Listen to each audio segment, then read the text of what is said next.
শুভ সন্ধ্যা সবাইকে। সবাই কেমন আছো? আশা করছি সবাই ভালো আছো। আর কালী পুজোর দিনে সন্ধেবেলা একটু ব্লগ করে নিলাম।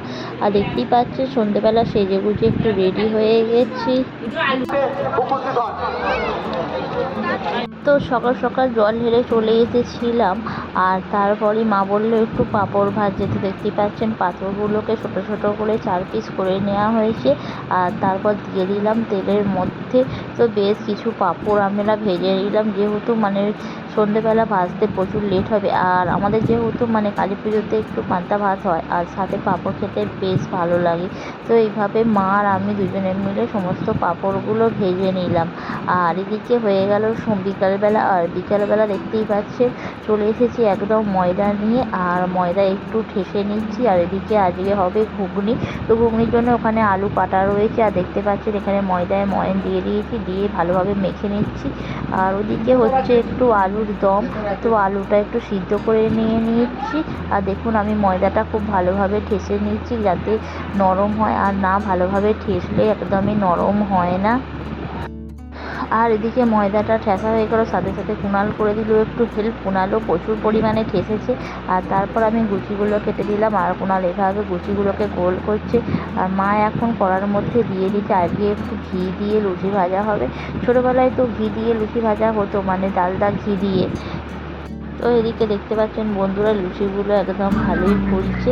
তো মা এদিকে লুচিগুলো করছে আর আমি এদিকে বেলে দিচ্ছি। আর সাথে ওদিকে কুনাল গোল গোল করে পাকিয়ে নিচ্ছে লুচিগুলো।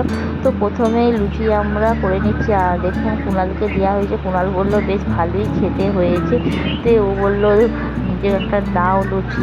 তো দেখুন ও লুচিটা স্টার্ট করেছে খেতে। আর এদিকে আমাদের বেশ কয়েকটা লুচি ভাজা হয়ে গেছে। আর এই দেখুন লুচিগুলো বেশ ভালোই ফুলছে। আর এই গরম তো বেশ ভালোই পড়েছে, কিন্তু লুচি বেশ খেতে তো ভালোই লাগে বলুন। আর দেখুন লুচিগুলো একদম সাদা সাদা খুব সুন্দরভাবে ফুলেছে। আর তারপরেই করে নেব আমরা আলুর দম। তো আলুর দমে প্রথমে দিয়ে দিয়েছি 5 ফোড়ন, সেটা দিয়ে দিয়েছি তেজপাতা, শুকনো লঙ্কা। তো তেলটা গরম হয়ে গেছে দেখতেই পাচ্ছেন। তারপরে দিয়ে দিয়েছি কিছুটা টমেটো কেটে, যেহেতু নিরামিষ হচ্ছে, কারণ পুজোর দিন নিরামিষ আলুর দম। তারপর সমস্ত মশলাগুলো কষিয়ে সিদ্ধ করা আলুটা দিয়ে দিয়েছিলাম। আর দেখুন আলুটা বেশ সুন্দর কালার হয়েছে, আর খুব একটা ঝাল আমি দিইনি। আর তারপরেই আলুর দমটা নামাবার সময় দিয়ে দেবো একটু ভাজা মশলা। আর তারপরে একটু ধনেপাতা ছড়িয়ে দেবো। দারুণ টেস্ট হয় খেতে। তো নিরামিষ আলুর দম যদি এইভাবে করেন খেতে খুব সুন্দর হয়। তো একবার বানিয়ে হলেও খাবেন, দেখবেন খুব সুন্দর খেতে। তো দেখুন আলুর দমটা তো এদিকে হচ্ছে। আর সাথে সাথে আমি ঘুগনির মশলাটাও কষিয়ে নিলাম।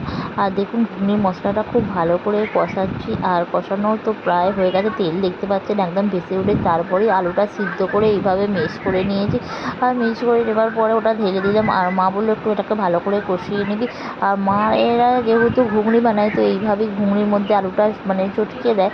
আর চটকে দেবার পরে আলুটা কিছুক্ষণ এইভাবে ভেজে নিই। আর ভেজে নেবার পরে তারপর ঘুগনিগুলো দিই। আর খেতে বেশ সুন্দর টেস্ট হয়। তো ওদিকে ঘুগনিটা হচ্ছে, আর এদিকে আলুর দমের মধ্যে ভাজা মশলাটা আমি ছড়িয়ে দিলাম। আর ছড়িয়ে দিয়ে তারপর দিয়ে দেবো এখানে ধনেপাতা কুচি। আর ধনেপাতা কুচি দিলে আলুর দমটা বেশ দারুণ খেতে লাগে।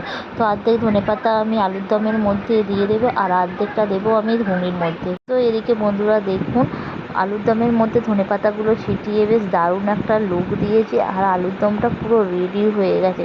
আর জানেন আলুর দমটা সবাই খেয়ে পুরো খুব সুন্দর হয়েছে। যেহেতু ঝাল টাল দেওয়া হয়নি, তো ভালোই হয়েছে। এদিকে আলুর দমটা দেখতেও বেশ দারুণ হয়েছে। আর এই গরমে খুব একটা তো ঝালের প্রয়োজন হয় না। তো এদিকে দেখুন আলুর দমটা আমার বন্ধ করে দিয়েছি। আর সাথে সাথে ঘুগনিটাও এদিকে হচ্ছে, যদিও একটু কড়াইগুলো একটু সিদ্ধ হয়ে গেছে, তো খুব একটা অসুবিধা হয়নি। তো এদিকে ঘুগনিটাও মোটামুটি হয়ে গেছে। তো দুটো একদম পুরো রেডি হয়ে গেছে। আর এতেও দিয়ে দিলাম সেরকমভাবে ধনেপাতা কুচি। আর দেখুন দারুণ বেশ লাগছে। আর একটু ঘুগনিটা একটু গলো গলো খেতেই বেশ ভালো লাগে, একটু খুব একটা মানে দানা দানা হলে অতটা ভালো লাগে না।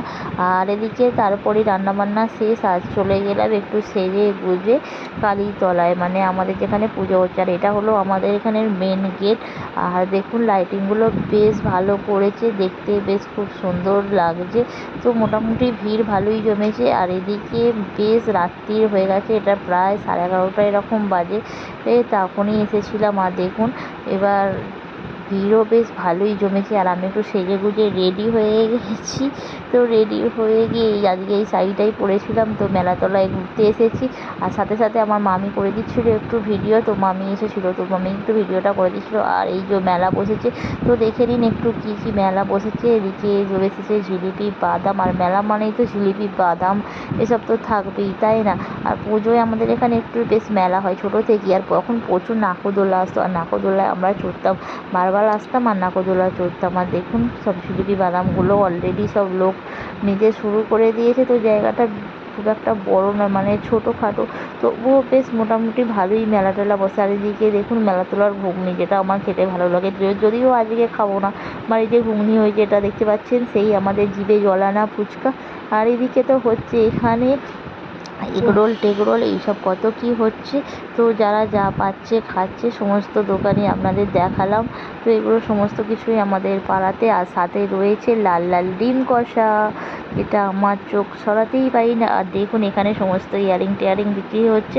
তো ইয়ারিং টিয়ারিংগুলো অত খুব একটা বেশি পছন্দ হয়নি, কারণ আমার অতটা সেরকম ভালো লাগে না ইয়ারিং পরতে। তো মামিও যদিও একটু দেখছিলো এদিক সেদিক করে।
তো বন্ধুরা এদিকে আপনাদের সমস্ত মেলাতলার দৃশ্যটা দেখালাম।